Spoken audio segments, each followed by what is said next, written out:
নমস্কার বন্ধুরা, Prius cooking ব্লগে আবারও একটি নতুন রেসিপিতে আপনাদের সবাইকে স্বাগত জানাই।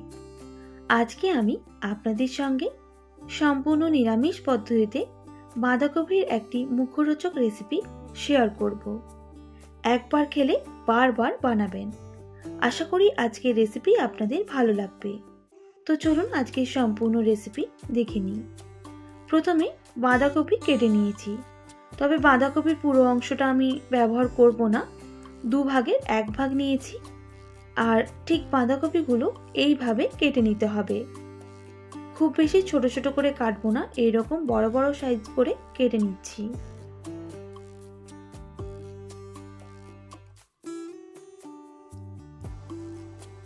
তো দেখুন বন্ধুরা, সব বাঁধাকপি কাটা হয়ে গেছে। এবার আমি একটা পাত্রের মধ্যে তুলে নিয়ে পরিষ্কার করে বাঁধাকপিগুলোকে ধুয়ে নেব।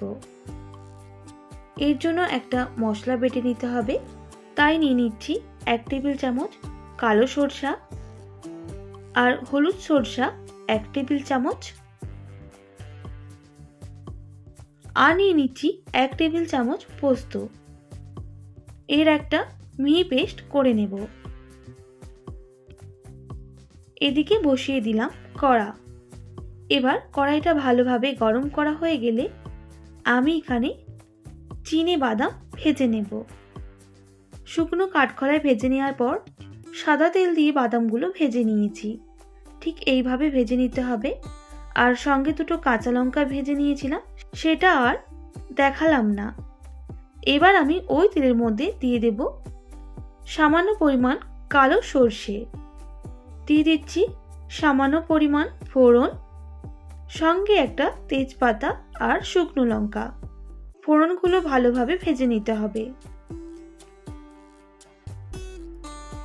আর ফোড়ন থেকে খুব সুন্দর একটা গন্ধ বের হলে দিয়ে দেব একটা বড় সাইজের আলু। ঠিক এইভাবে কেটে নিয়েছি, সেই আলুটা দিয়ে দিচ্ছি আর ভেজে নিচ্ছি।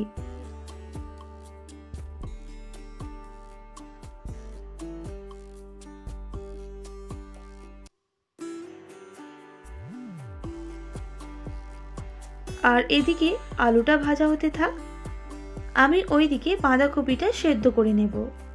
তাই জলের মধ্যে দিয়ে দিচ্ছি বাঁধাকপি। প্রায় 3 থেকে 4 মিনিট সময় নিয়ে বাঁধাকপিটা সেদ্ধ করে নিতে হবে। তবে আমি 60% মতো সেদ্ধ করে নেব, বেশি সেদ্ধ করব না।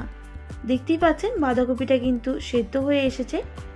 আবারও ঢাকনা দিয়ে ঢেকে দিচ্ছি বেশ কিছুক্ষণের জন্য। ঢাকনাটা সরিয়ে নিলাম। আমাদের কিন্তু বাঁধাকপি সেদ্ধ হয়ে গেছে। এবার জল ছড়িয়ে একটা পাত্রের মধ্যে তুলে নিচ্ছি। তো দেখুন বন্ধুরা, আমি কিন্তু জল ঝরিয়ে নিয়েছি আর বাঁধাকপিটা একটু ঠান্ডা করে নিয়েছি।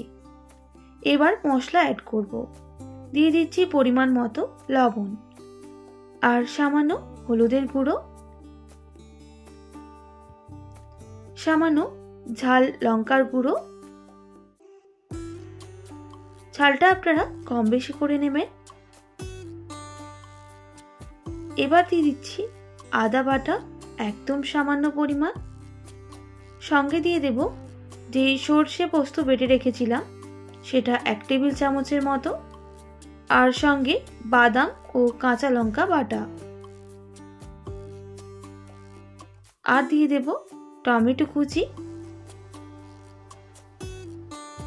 এবার সমস্ত উপকরণ মিক্স করে নেব। তার আগে দিয়ে দিচ্ছি সামান্য ধনেপাতা কুচি। এবার হাতটা পরিষ্কার করে ধুয়ে নিয়ে এইভাবে মাখিয়ে নিতে হবে। বুঝতেই পারছেন আজকে আমি বাঁধাকপির কোন রেসিপিটা বানাচ্ছি। হ্যাঁ বন্ধুরা, আজকে আমি হাতে মাখা দুর্দান্ত স্বাদের বাঁধাকপির রেসিপি বানাচ্ছি। আর এদিকে মাখানো হয়ে গেছে আর ওদিকে আলুগুলো ভাজা হয়ে গেছে। এই সময় বাঁধাকপি দিয়ে দিতে হবে আর আলুর সাথে ভালোভাবে মিক্স করে নিতে হবে।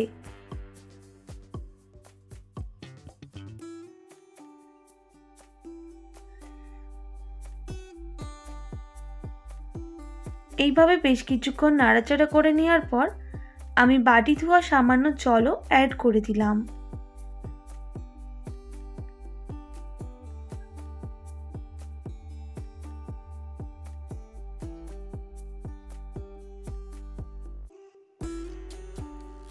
এবার আমি ঢাকনা দিয়ে ঢেকে দেব প্রায় 1 মিনিট মতো, যাতে বাঁধাকপিগুলো ভালোভাবে সুসেদ্ধ হয়ে যায়। আমি তখন 60% মতো সেদ্ধ করে নিয়েছিলাম। 1 মিনিট পর ঢাকনাটা সরিয়ে নিতে হবে আর নাড়াচাড়া করে নিতে হবে। এইভাবেই কিন্তু বাঁধাকপিটা আমি বানাবো। বারবার ঢাকনা দেব আর বেশ কিছুক্ষণ ছাড়া ছাড়া ঢাকনাটা সরিয়ে নেব আর নাড়াচাড়া করে নিতে হবে। আবারও আমি ঢাকনাটা দিয়ে ঢেকে দিচ্ছি বেশ কিছুক্ষণের জন্য।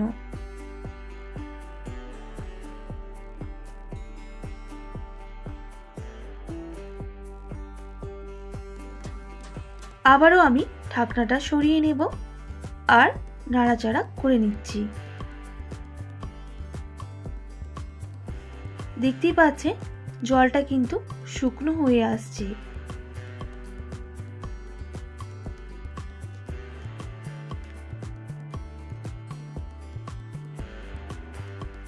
এইভাবে আরো 2 মিনিট আমি নাড়াচাড়া করে নেব, না হলে তলার থেকে একদম লেগে যেতে পারে।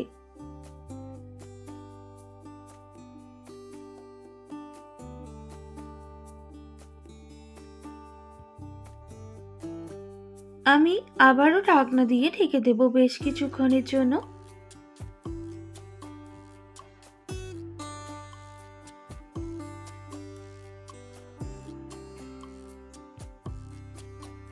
আবারও ঢাকনাটা সরিয়ে নিচ্ছি। দেখতেই পাচ্ছেন জলটা একেবারে শুকনো হয়ে এসেছে। আমাদের কিন্তু আবারও নাড়াচাড়া করে নিতে হবে।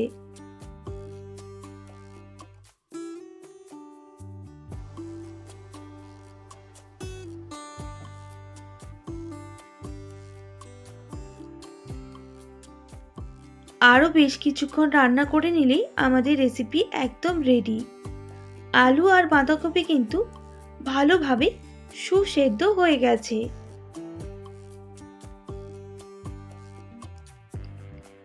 এবার আমি সামান্য পরিমাণ চিনি দিয়ে দেব। যেহেতু নিরামিষ পদ্ধতিতে রান্না করছি, চিনি দিলে এই স্বাদটা দুর্দান্ত হয়। আবারও আমি নাড়াচাড়া করে নিচ্ছি। আমি ঝরঝরে বানাবো, তাই একটু এইভাবেই নাড়াচাড়া করে নিলে একদম বাঁধাকপির রেসিপিটা ঝরঝরে হয়ে যাবে।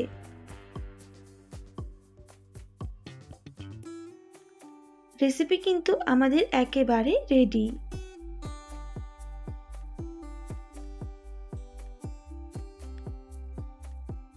এবার গ্যাসের ফ্লেমটা অফ করে দেব আর নামিয়ে নেব। দেখতেই পাচ্ছেন রেসিপিটা কতটা সুন্দর হয়েছে।